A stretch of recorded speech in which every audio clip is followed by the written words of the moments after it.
आप बहुत ज्यादा नेगेटिव नहीं है। जैसे कल राजदीप आए थे, राजदीप ने कहा कि अगर मीडिया बटा है उसमें... मानक मैं दुकानदार नहीं हूं। हाँ। आप जिनका नाम लेकर आए हैं वो मैं बैलेंसवादी नहीं हूं। इस वक्त भारत का मीडिया भारत के अर्जित लोकतंत्र की हत्या कर रहा है। ये बात तथ्य है, ये सकारात्मक नकारात्मक की बात नहीं है। मैं राजदीप को सिर्फ इसलिए कोट कर रहा हूं। वो आप राजदीप को कोट कर दें, मेरे एडिटर रहे हैं, आप किसी को भी कोट कर दें, लेकिन जो मैं अपनी बात कहता हूं वो मैं बात कहता हूं, और ये पॉजिटिव बात है। मर्डर को आप मर्डर नहीं कहेंगे तो क्या कहेंगे?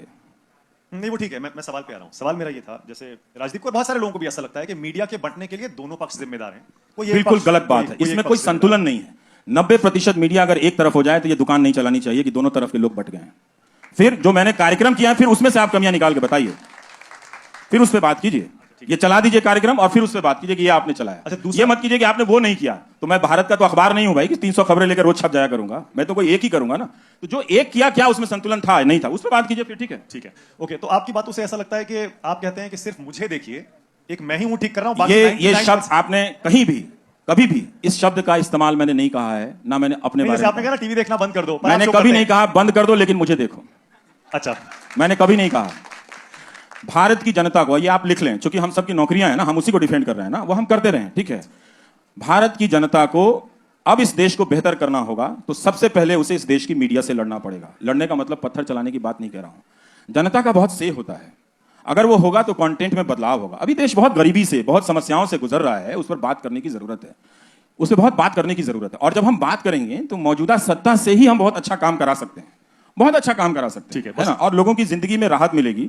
जब मैं नौकरी सीरीज कर रहा था, आप कभी जिंदगी में नहीं कर पाएंगे। दुनिया का कोई प्राइम टाइम का एंकर 8 महीना जो नौकरी सीरीज नहीं कर पाएगा कहीं भी। आप इतिहास हो कहीं टेलीविजन के इतिहास में, आप टेलीविजन का इतिहास 100 साल से ज्यादा, मुझे बता दीजिए, बताइए आपने कभी किसी प्राइम टाइम को, सुकेश आप बता सकते हैं कि कभी देखा है नौकरी सीरीज करते हुए? 1 लाख से ज्यादा लोगों को लेटर मिला। वो कौन लोग थे? सारे मोदी के सपोर्टर थे। और वो जब आए तो उन्होंने कहा कि मीडिया बिक गया है, हम आपके पास आए हैं। उन्होंने मुझसे झूठ नहीं बोला, उन्होंने कहा हम मोदी जी के सपोर्टर हैं, लेकिन हम चाहते हैं आप मेरी आवाज उठाएं। मैंने कहा आपकी कहानी सही होनी चाहिए, बस किसके सपोर्टर है, मेरा उसमें बिजनेस नहीं है। ओके, बस एक चीज और है। जैसे आपने कहा कि आपको 1 मिलियन लोग देखते हैं, वाकई आपकी बहुत फैन फॉलोइंग है, बहुत लोग देखते हैं आपको, लेकिन बाकी लोगों को आप डिसमिस क्यों कर रहे हैं? उनको भी उसी यूट्यूब पर मिलियंस ऑफ मिलियंस आप तुलना कर लीजिए। नहीं, तुलना नहीं, वैसे बता जरूर उनको, मैंने ये भी कहा कि सारी दुनिया मुझे नहीं देखेगी। नहीं, आपने कहा टीआरपी आती है तो वो गलत है, उसको नहीं मानते, पर यूट्यूब पे उसी प्लेटफॉर्म मैंने उसको एक उदाहरण दिया है कि ऐसा नहीं है कि लोग मुझे नहीं देखते हैं, ठीक है। ऐसा नहीं है कि लोग मुझे नहीं देखते, मुझे भी देखते हैं। और मैंने संदीप से ये भी कहा कि और ये कभी भी मुमकिन नहीं होगा कि सारे लोग मुझे देखें, हो ही नहीं सकता है, और ऐसा होना भी नहीं चाहिए। हर दर्शक को कम से कम 3-4 मल्टीपल सोर्सेज जाकर देखने चाहिए। आज के समय में अगर आप दर्शक हैं, सूचना को महत्व देते हैं, तो कम से कम 3-4 सोर्सेज को देखिए, अगर आप देख रहे हैं तो। और आप क्या देख रहे हैं इसका फैसला गंभीरता से करना पड़ेगा आपको। आप इस तरह से मजाक नहीं कर सकते। टीवी देखना कोई फुटबॉल देखना नहीं है। फुटबॉल कहीं ज्यादा जिम्मेदारी से देखते हैं। आप उस टीम को देखते हैं जो वाकई खेल रही होती है। अंत में आप देखते देखते वहां ट्रांसफॉर्म कर जाते हैं ना। आपका लेना देना तो है नहीं ब्राजील की टीम से, लेकिन आप क्यों उसमें ट्रांसफॉर्म कर जाते हैं? हमारे यहाँ मनोरंजन भारती 4 क्लबों का नाम लेते रहते हैं, ये बहुत अच्छा खेला, वो खेला, तो उनके गांव के तो खिलाड़ी हैं नहीं वो लोग। इसका मतलब है कि वो खेल में चले गए हैं, अब उस खेल का वो मजा लेने लगे हैं उसको लेके। तो हमें वो चीज देखना चाहिए। जी, एक और सवाल सर, आप मेरा सवाल आपसे ये है कि आपने अभी क्या कहा कि आईटी सेल वालों को बुलाते हैं, बिजनेस करते हैं। तो सर, जैसे आईटी सेल वाले अगर गलत अफवाह फैला रहे हैं, तो कहीं ना कहीं कन्हैया कुमार भी, जो जिस पर देशद्रोह का आरोप लगा है, उसको बुलाकर भी टीवी वाले गलत करते हैं। दूसरा सवाल यह है कि आप जब आते हैं गोदी मीडिया की बात करते हैं, तो जैसे मानक सर ने कहा कि दोनों तरफ मीडिया बटा हुआ है, तो सर जिस तरह एक तरफ गोदी मीडिया, दोनों तरफ नहीं बटा हुआ, मीडिया अब एक ही तरफ है। हाँ। सवाल ये है कि जिस तरफ जैसे गोदी मीडिया है तो दूसरी तरफ लुटियंस मीडिया भी है, ये मानना पड़ेगा। ये जो आपने इस्तेमाल किया है वो ठीक इस्तेमाल नहीं किया है। जो गोदी मीडिया है वही लुटियंस मीडिया है, समझे? ये वही बात है। और ये जो लटियन जर्नलिज्म का इस्तेमाल कर रहे हैं ना आप, ये आप जरा सा सर्च कीजिएगा, ये भी मेरा ही इस्तेमाल किया हुआ शब्द है, ठीक है।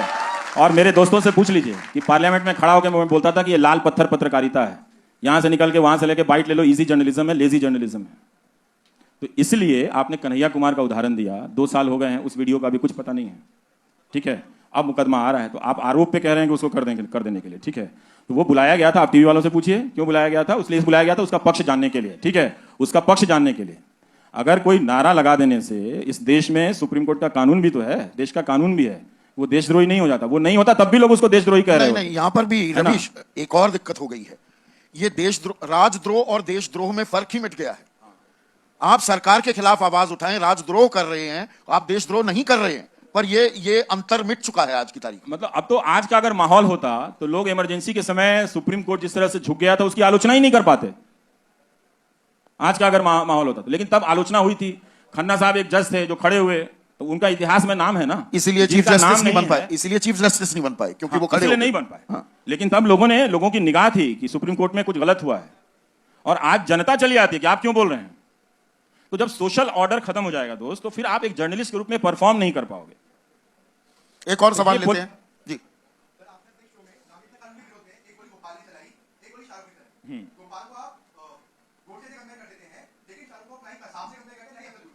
आप कर लीजिए, हमने तो आपको रोका नहीं है।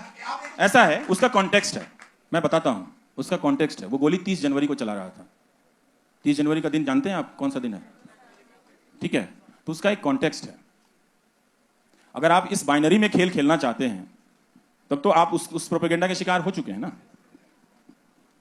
उस दिन जिस दिन गांधी जी की हत्या हुई थी, और फिर आप देख लीजिए कि वो किस तरह की बातें कर रहा है, आके अंत में गोली चला रहा है। तो गोडसे से क्या मतलब, आपको उसमें आपत्ति है कि गोडसे से क्यों नहीं कंपेयर किया हमने? हाँ, इसलिए कि उसकी कोई जानकारी नहीं है। अभी भी पुलिस कह रही है कि उसकी कोई, हमारे पास कोई खास उसके आपराधिक रिकॉर्ड की जानकारी नहीं है, लेकिन हम तो पहले दिन से कह रहे थे कि इसको पकड़ना चाहिए, इसको छोड़ना नहीं चाहिए। ये कैसे चला आया, मैं तो खुद ही दंग रह गया था कि ये हालत हो गई है। क्योंकि आपने पहले जो 2 लोग गोली चलाए थे, तो उसके समक्ष पक्ष में लोग खड़े हो गए थे।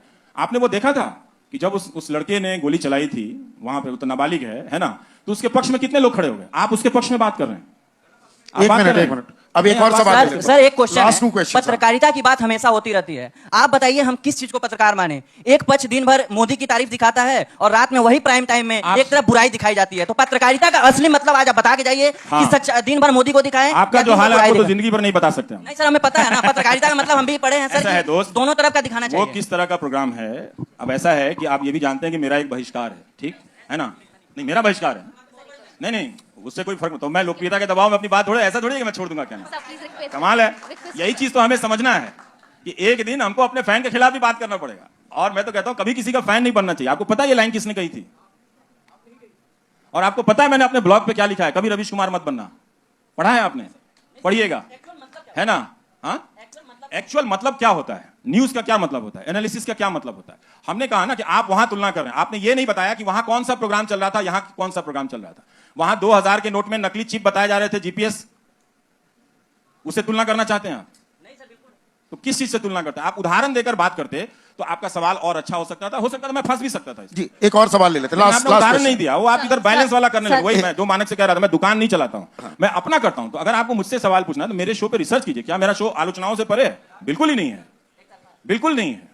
अब एक और सवाल क्या हो सकता है? आप बताइए कि 10 लाख लड़के जो अलग अलग परीक्षाओं में फंसे हुए हैं और उनको नौकरी नहीं मिले, उस पर मैं 6 महीना करता हूं, तो एक तरफा कैसे है दोस्त? आखिरी सवाल। आपके गांव कस्बे जहां से आप आए हैं, यूनिवर्सिटियां बर्बाद हो गई हैं, अगर मैं 30 दिन उस पर करता हूं तो उसमें क्या एक तरफा है? किस चीज का एक तरफा है? सर एक क्वेश्चन है सर, आपने पार्टीशन की बात की। जब भारत बना आज़ादी के बाद, ऐसा भारत, हमारा विजन बहुत ब्रॉड था। हम गुटनिरपेक्षता की बात करते थे, लेने से ज़्यादा दुगना देने की बात करते थे, पंचशील। लेकिन उसके बाद हमने इमरजेंसी भी देखी, कई सारे ऐसे फेजेस भी देखे, ग्लोबलाइजेशन भी हुआ। और आज की हालत हम सब जानते हैं कि एक ऐसा नागरिक भी हम सब विश करते एक कम्युनिटी को देश से बाहर निकालने का। तो सर ऐसा क्या हो गया कि हमारे देश का नेचर ही चेंज हो गया है? हमारा वो ब्रॉड विजन क्यों खो गया है? इतना नैरो विजन क्यों हो गया है सर? हम देखिए, इसके कुछ हिस्से का जवाब टेक्नोलॉजी तंत्र से दिया जा सकता है, एक नया तंत्र जो खड़ा हुआ उससे भी दिया जा सकता है। लेकिन हम लोग ये समझते हैं कि 15 अगस्त 1947 को भारत जिस रूप में आजाद हुआ, जिन सपनों के साथ आजाद हुआ, वो उसी दिन पूरे हो गए। ऐसा नहीं था। डेमोक्रेसी जो है वो कभी भी एक पैकेज प्रोडक्ट नहीं है। वो आज आपने सबने मिलकर जिस रूप में बनाया, हो सकता है कल वो खत्म हो जाए। तो आपको रोज इसको गढ़ना पड़ता है, कुम्हार की तरह रोज आके उसको मिट्टी चाक पर रखनी पड़ती है और उससे रोज बर्तन बनानी पड़ता है, उससे रोज दिया बनाना पड़ता है। तो एक दिन नहीं है। इसलिए है कि हम कभी कभी भटक जाते हैं, भटका दिए जाते हैं, और कई बार हम अपनी जिम्मेदारियों को बहुत लापरवाही से लेते हैं। लापरवाही से जनता को, देखिए, मतदाता और नागरिक में बहुत फर्क है। आप मतदान कर दीजिए आप, लेकिन जैसे ही आप मतदान केंद्र से लौटते हैं आप मतदाता नहीं रह जाते हैं। लेकिन अब उस टेक्नोलॉजी के तंत्र से आपको हमारे जरिए भी एक पॉलिटिकल फोर्स में बदला जा रहा है, दुगनी तिगनी शक्तियों के जरिए। इसलिए आप किसी जर्नलिस्ट को घेर के मारने लगते हैं, और ये अब तो हर तरफ से हो रहा है। इसलिए मैं कह रहा था कि जो सोशल ऑर्डर कोलैप्स किया है, इसमें अब आपको पत्रकार के रूप में परफॉर्म करना बहुत मुश्किल होगा। पहले के दौर में हम जाते थे तो चाहे वो किसकी स्टोरी के खिलाफ लिख रहे हो या नहीं लिख रहे हो, उस आदमी को उससे मतलब नहीं था। मतलब ये था कि हमारे दरवाजे पे पत्रकार आया है तो पानी पिलाता था। तो लेकिन अब जब लोगों को पॉलिटिकल फोर्स में बदल दिया गया है, पॉलिटिकल पार्टी के लोग, उससे एफिलिएशन रखने वाले लोग, प्रधानमंत्री की डीपी लगाकर लाने वाले लोग गालियां दे रहे हैं उसमें, तो एक मंजूरी दी जा रही है। तो इस तरह के हुलिगनिज्म को कभी भी मान्यता नहीं मिली थी। राजनीतिक दल में ऐसे तत्व थे, जैसे शहाबुद्दीन का उदाहरण है, यूपी में भी बहुत तरह के इस तरह के डॉन हुए, इस तरह के बाहुबली होते थे। ये एक नए तरह के बाहुबली सिस्टम है जो आपके डेमोक्रेटिक इंस्टिंक्ट को, क्योंकि संभव है ना कि आपको नौकरियां नहीं मिले तो एक दिन आप सड़क पे खड़े हो जाएंगे, तो वो दिन ना आए, इसलिए इसकी तैयारी की जा रही है कि कभी भी वो सवाल आगे आ ही ना पाए। तो बहुत मुश्किल हो गया। तो इसलिए हम सबको उन सपनों को हासिल करने की जरूरत है, उन सपनों में नई बातें जोड़ने की भी जरूरत है और उसके लिए मेहनत करने की जरूरत है। जो मैंने अपनी जिंदगी से सीखा है, पहले मैं सोचता था कि पैदा हो जाने से ही नागरिक हो गए, अब मुझे लगता है कि नागरिक होने के लिए जितनी मेहनत करनी पड़ती है उससे कहीं ज्यादा आसान तो आईआईटी की परीक्षा है। ये बहुत ही टफ काम है, हमने इसे बहुत हल्के में लिया और ये कोई बड़ी बात नहीं है। हर दौर में लोग फिसलते हैं, हर उस दौर के बाद लोग संभलते भी हैं और अपनी तरह से देश को, दुनिया को, समाज को गढ़ते भी हैं। तो कहीं ना कहीं पत्रकारों को भी गिर रहे हैं, गिरकर अब संभलना होगा। वो नहीं संभलेंगे लेकिन नहीं संभलेंगे भी। वो तो मेरे लिए बहुत अच्छा दिन होगा। थोड़ा ऑप्टिमिस्ट हम रहते हैं। और आपको जो बातें कही रवीश ने, थैंक यू सो मच, आपका बहुत बहुत शुक्रिया।